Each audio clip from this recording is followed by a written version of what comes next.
నమస్తే, నేను Roja. Welcome to special debate. Pakistan defence minister మళ్లీ ఇండియాపై అక్కసు వెళ్లగక్కారు.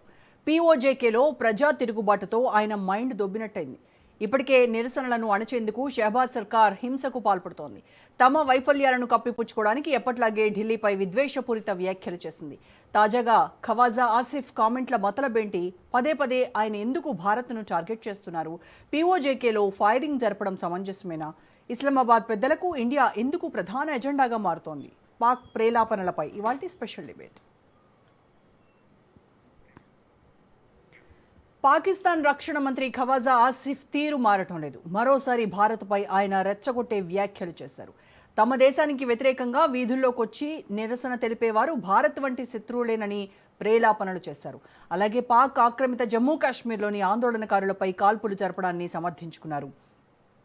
పీఓజేకేలోని ఆందోళనకారులకు భారత్కు మధ్య ఎలాంటి భేదం లేదన్నారు.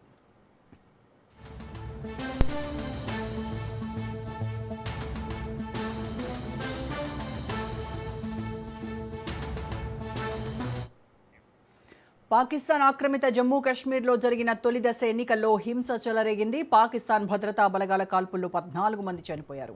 ఇరు వర్గాల ఘర్షణలో 24 మందికి పైగా గాయపడ్డారు. దేశంలో అంతర్గతంగా జరుగుతున్న పరిణామాలు బలూచిస్తాన్, పీఓజేకేలో తిరుగుబాట్లను అణచివేయడానికి బాహ్య ముప్పు ఉందని ప్రచారం చేస్తోంది పాకిస్తాన్.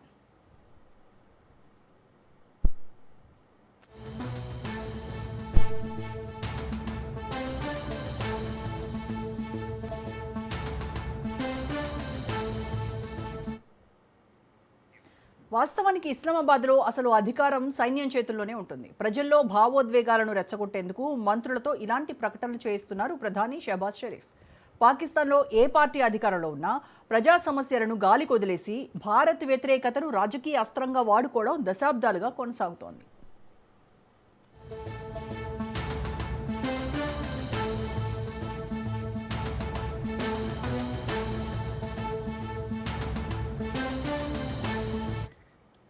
ఇటీవల సీషెల్స్ అత్యున్నత పురస్కారాన్ని ప్రధాని మోదీకి ప్రదానం చేయడంపై పాక్ రక్షణ మంత్రి ఖవాజా నోటికొచ్చినట్టు మాట్లాడారు. నరేంద్ర మోదీ కావాలని ఇప్పించుకున్న అవార్డు అంటూ విమర్శించాడు. ప్రతి సందర్భంలో ఆసిఫ్ మతి భ్రమించినట్లు మాట్లాడుతున్నాడు. ఇండియాను బ్లేమ్ చేసే ప్రయత్నం చేస్తున్నాడు. ఖవాజా ఆసిఫ్కు నిజంగానే మతి భ్రమించిందా?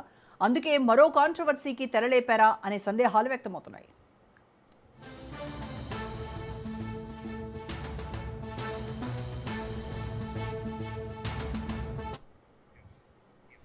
ఇప్పటికే తీవ్రమైన ఆర్థిక సంక్షోభం, ద్రవ్యోల్బణం, రాజకీయ అస్థిరతను ఎదుర్కొంటోంది పాకిస్తాన్.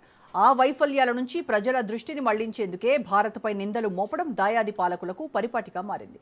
పాక్ ఆక్రమిత జమ్మూ కాశ్మీర్లో జరుగుతున్న పరిణామాలపై ఢిల్లీ స్ట్రాంగ్ కౌంటర్ ఇచ్చింది. పాకిస్తాన్ ఆక్రమణలో ఉన్న ప్రాంతాలు ఎప్పటికీ భారత్లో అంతర్భాగమేనని తేల్చి చెప్పింది. పీఓజేకేలో ప్రజల అసంతృప్తికి ప్రధాన కారణం ఆర్థిక దోపిడీ, ప్రాథమిక హక్కుల నిరాకరణ, పాలనా వైఫల్యాలేనని భారత విదేశాంగ శాఖ ప్రకటించింది.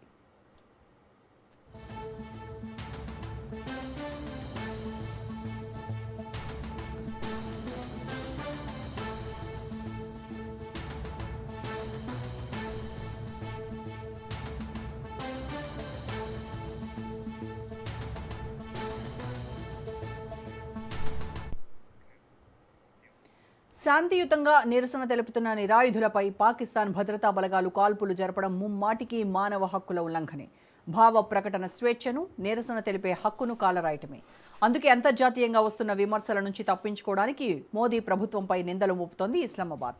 ఖవాజా ఆసిఫ్ వ్యాఖ్యలు కేవలం ఓటమి భయంతో కూడిన అసత్య ప్రేలాపనలే తప్ప వేరేమీ కావు. సొంత గడ్డపై ప్రజా తిరుగుబాటును ఆపలేక భారత్ను బూచిగా చూపి పబ్బం గడుపుకోవాలని చూస్తోంది పాకిస్తాన్.